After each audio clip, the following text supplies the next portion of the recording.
Shalom Bapak Ibu yang dikasihi Tuhan Yesus. Dalam kesempatan yang baik ini saya menyampaikan renungan bagi kita semua tentang kuasa doa. Saudara, semua orang bisa berdoa dan semua orang bisa berkata-kata. Tapi tidak semua orang memiliki kuasa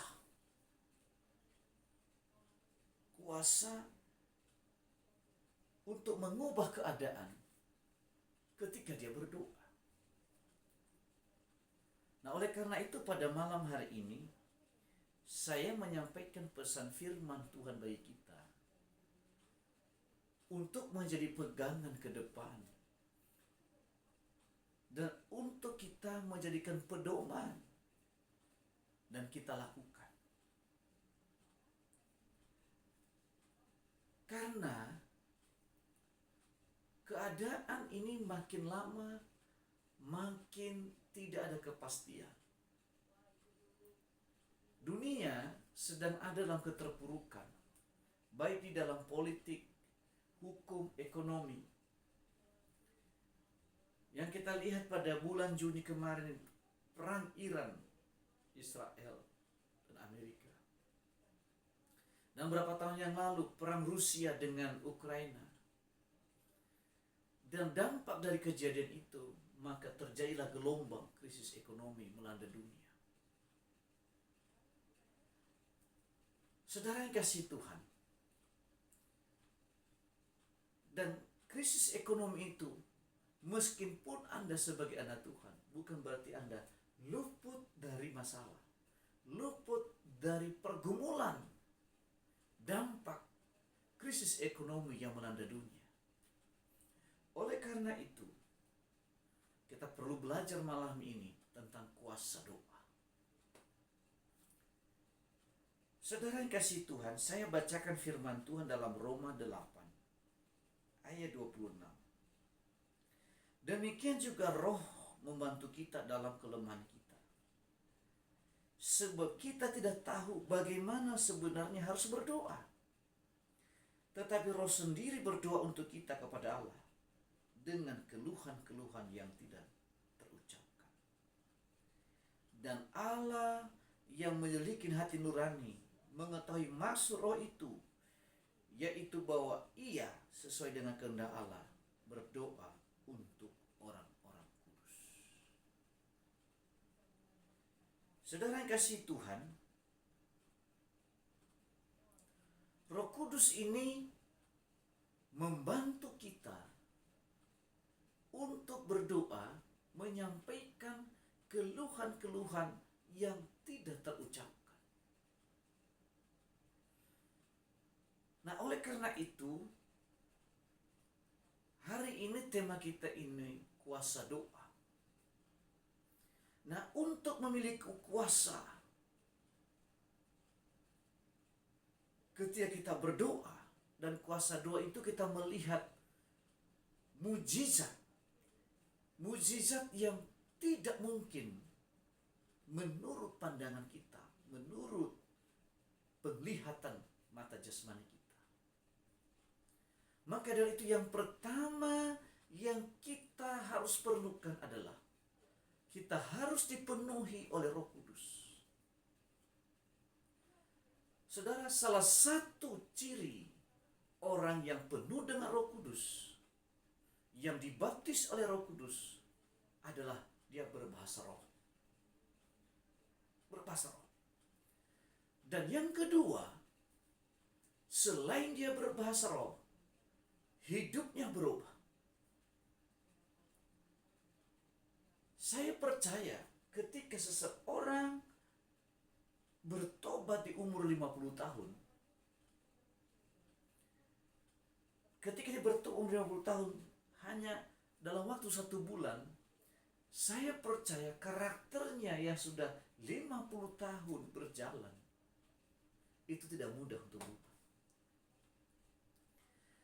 Tetapi Roh Kudus memberikan kemampuan sehingga 9 buah roh yang terakhir itu pengendalian diri, Roh Kudus memberikan kemampuan. karakter berubah. Yang kedua saudara, karakter yang buruk itu berubah. Menurut psikologi, karakter dasar manusia tidak bisa dirubah.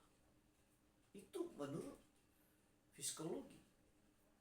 Tetapi saudara, kalau Roh Kudus memenuhi kehidupan seseorang, karakter kebiasaan ini bisa berubah dengan cara yang ajaib. Itu apa? Dengan kuasa Roh Kudus. Ya. Jadi kita harus penuh Roh Kudus. Yang kedua, kita harus hidup di dalam firman Allah. Kita harus lebih banyak baca firman Tuhan. Membaca dan merenungkan itu. Bukan untuk dihafal, saudara. Kita nggak penting menghafal. Yang penting pengertiannya. Baca. Renungkan. Dan kemudian Anda harus hidup di dalam doa. Punya jam-jam doa. Yang ketiga, harus hidup dalam pujian penyembahan. Dan yang terakhir, Anda harus banyak berbahasa roh. Waktu kita berbahasa roh, iblis tidak mengerti. Hanya Tuhan dan kita yang mengerti, roh kita yang mengerti.